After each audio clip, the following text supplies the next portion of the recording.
In the small, quaint town of Havenwood, nestled among the ancient, whispering trees of Blackwood Forest, an unsettling legend had been passed down through generations. It was a tale of a little girl named Eliza, who claimed to hear voices in the night. As the story goes, the voices were not those of the living but of the long-departed souls who wandered the forest.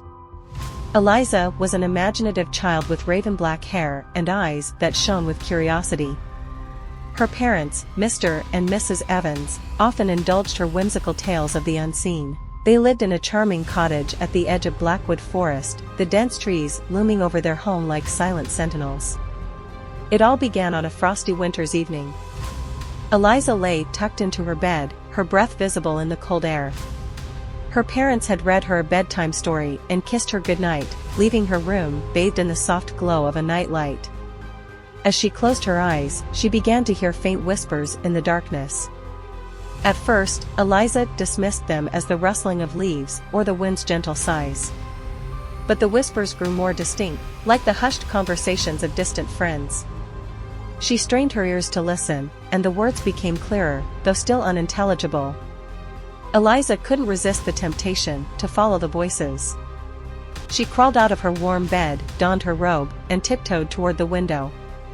The snow-covered branches of Blackwood Forest stood like phantoms in the moonlight, beckoning her. As she pushed the window open, the voices swirled around her, guiding her steps into the wintry night. Her small footprints disappeared in the fresh snowfall as she ventured deeper into the forest, driven by a force she couldn't comprehend. The voices led her to a clearing, where a gnarled oak tree stood sentinel. Its bark was etched with ancient symbols, its branches barren but for a single, flickering lantern. The lantern's light cast eerie shadows across the clearing, and there, Eliza saw them, the figures of the departed souls, their forms ethereal and wispy. The souls beckoned her closer, their eyes pleading. Eliza's heart pounded as she stepped into the clearing, and the voices began to coalesce into a mournful chorus. The souls told her their stories, tales of lost love, tragic accidents, and unfulfilled dreams. One soul, a woman with hollow, sorrowful eyes, approached Eliza. She spoke of her own daughter, lost to the world too soon. The woman's voice cracked with pain as she revealed that she had been drawn to Eliza in the hope of connecting with her lost child. Eliza, her own eyes brimming with tears, held the woman's translucent hand. She felt the pain and longing in the woman's touch, a profound connection that transcended the boundaries of life and death. Word of Eliza's nighttime excursions soon reached her parents, who were both terrified and mystified by their daughter's unusual encounters. They sought the guidance of the town's elderly wise woman, Mrs. Hawthorne, who was known for her knowledge of the supernatural. Mrs. Hawthorne visited the Evans cottage one evening, her shawl drawn tightly around her frail frame. She spoke with Eliza and listened to her stories of the voices and the souls of Blackwood Forest.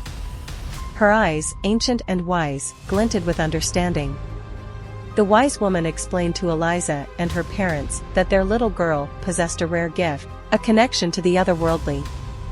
She had the ability to bridge the gap between the living and the dead, to offer solace to restless souls. Mrs. Hawthorne suggested that Eliza could help these souls find peace and resolution for their earthly troubles.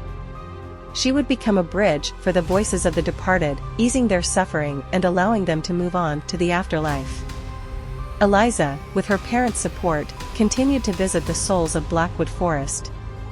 She listened to their stories and offered them the warmth and comfort of her presence. Over time, the voices grew quieter as the souls found the peace they had long sought. The legend of Eliza, the little girl who heard voices in the night, became a cherished tale in Havenwood. The townspeople celebrated her unique gift, and they recognized the importance of the connection between the living and the dead. As the years passed, Eliza's raven-black hair turned to silver, and she continued her work as a bridge between the two worlds. The whispering trees of Blackwood Forest remained a place of solace for the departed souls, and Eliza's legacy lived on in the heart of the town. Eliza's story was a reminder that the boundaries between the living and the dead were not as defined as they seemed, and that sometimes, the voices of the departed could lead to profound connections, healing, and the discovery of shared humanity.